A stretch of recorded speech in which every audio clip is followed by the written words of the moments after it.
Okay, thank you. It's a pleasure to introduce our next speaker, Avram Shannon of The Ohio State University, speaking about strange ritual, Shannaitic encoding of non-Jewish rituals. About 20 minutes? All right. There has been, in recent years, a wealth of studies on the nature of morality in the ancient world, in both Jewish and non-Jewish contexts, of course. These studies highlight the great fluidity which existed between the written and oral world in the ancient world. So even texts that quickly became scripture, such as the Christian Gospels, with all the rich associations of tradition and reading of that, are seen as scholars having some sort of core oral tradition starting about the Jesus movement. Letters, although written for ease of transmission, were read out loud, and were experienced as oral texts. Speaking generally, therefore, the world of late antiquity was one where literary texts were experienced in an oral environment, and oral texts were written down, studied, and codified. The texts of early Judaism are part of this world. Rabbinic literature claims, as we all know, on the main, to be a written collection of a wide variety of oral materials. And this is worked through into nuance by scholars, Kevin Hesher, of course, Martin Jaffe in his book, and working through some of these ideas and showing, again, the same fluidity is at play in Mishnah and in these early things, both explained with the literary technique that we find, as well as some of the oral features we see. There's also a close conception, of course, between morality and ritual.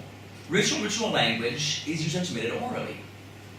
This is not to say there's no place in the conception of ritual in the ancient world for written works, of which there are, of course, a number that emanate from the ancient world. We've got the biblical Leviticus, the temple ritual Karnak from Egyptian sources, Roman priestly archives, and, of course, the Mishnah. Each of these texts represent in some way a coding of an otherwise experienced event. Now, the ritual is translated orally for a number of reasons. It's easy in sort of this, in a modern world of modern compulsory education, to think of in terms of literacy and written transmission rather than oral transmission. And whenever I teach, one of the first things I explain to our students is that we're dealing with a world where not everybody could automatically read, which of course they tend to just assume out of the get-go. In the ancient world, writing is a professional skill practiced by a limited guild. Most information would have been transmitted orally. And of course, the nature of preservation bias and things is the material we do have, we experience as written texts. And so there's an interesting level of interaction there. One other interesting part about this is that ritual language is going to be oral because it's privileged information, often.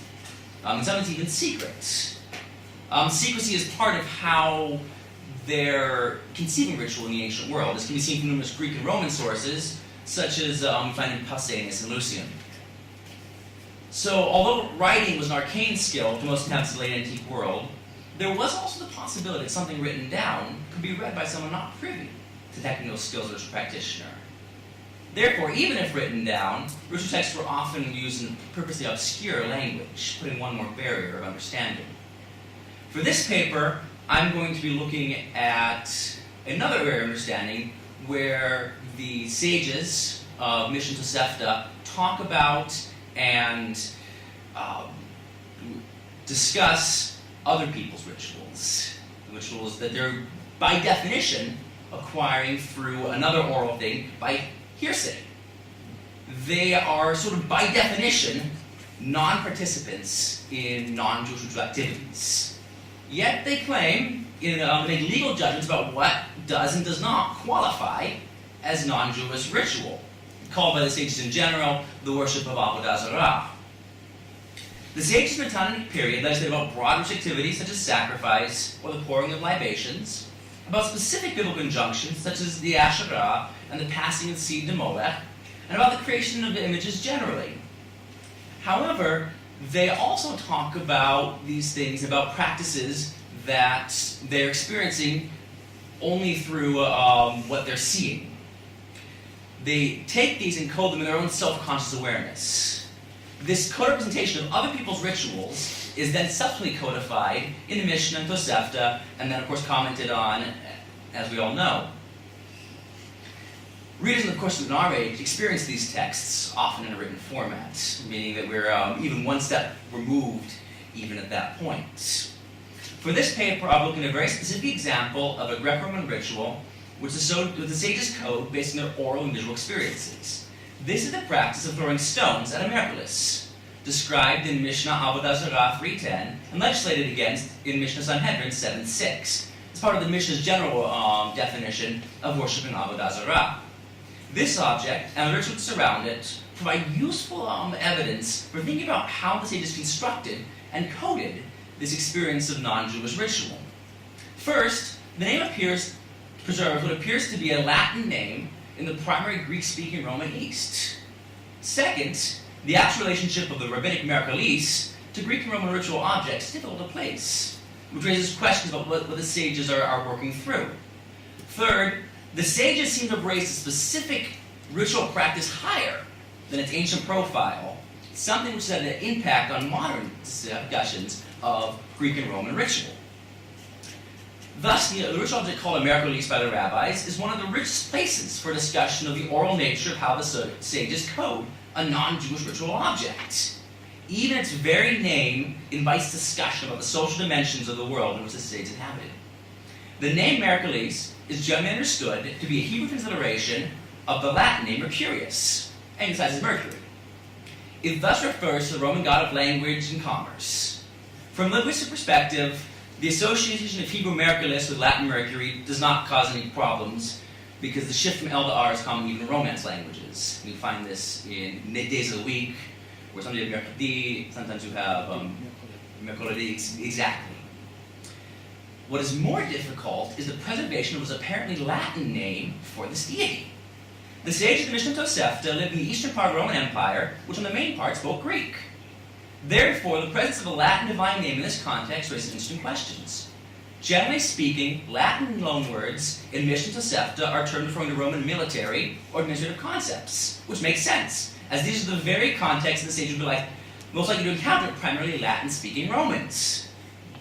The sages, of course, are not interested in the fine points of distinction between Greek and Roman religion or ritual. There are, in fact, only a few places where the sages actually mention a non-Jewish deity by name. This is one of them.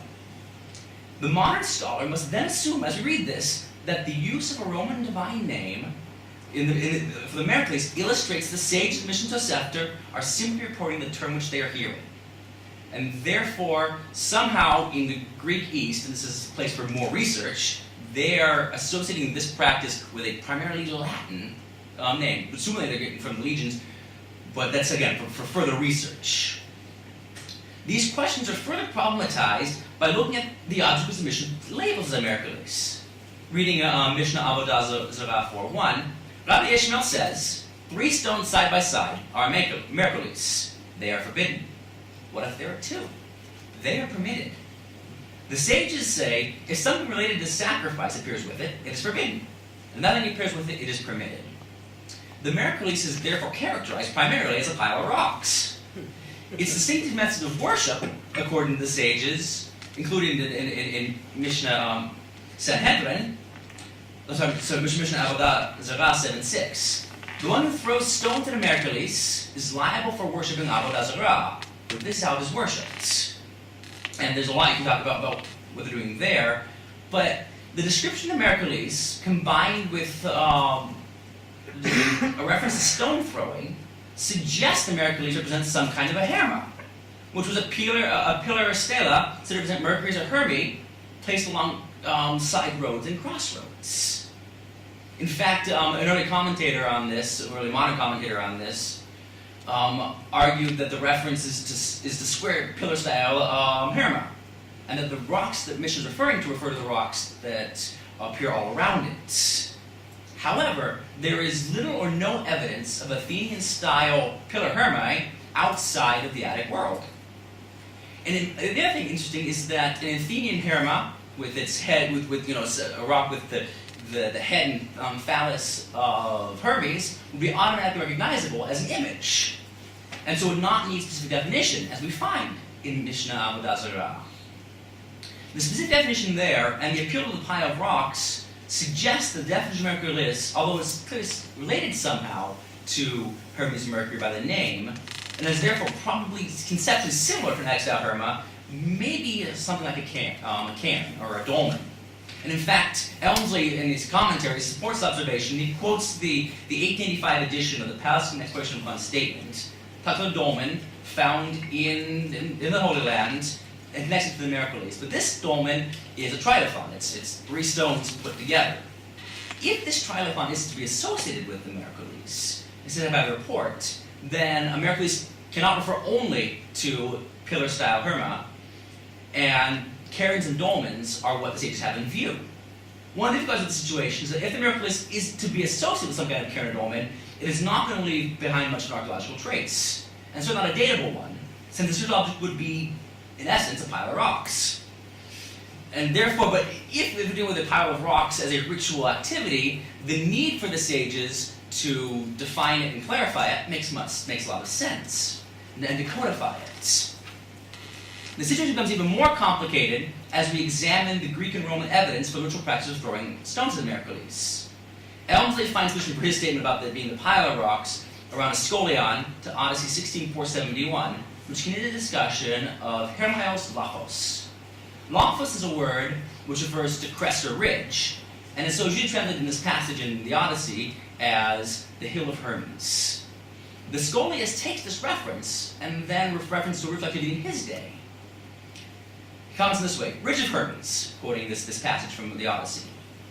A heap of stones in the road is called a Herma, for they call the markers of Roman miles ridged Herma, Hermaios Laphos. Wherefore do men honor Hermes by the road, even up till now, for being led by the god and the steward of those living to their home, they make heaps of stones, and while passing over they strike stones, and these they call ridged Hermae. The Scholian clearly dates the Roman period, referencing as it does Roman miles, and so is roughly contemporaneous. But it seems to refer, again, to a more complex practice than just Attic-style perm, because it's talking about piles of rocks in the middle of the road, or on the side of the road. In fact, in many cases, the ancient discussions run against kind of modern scholarly ideas.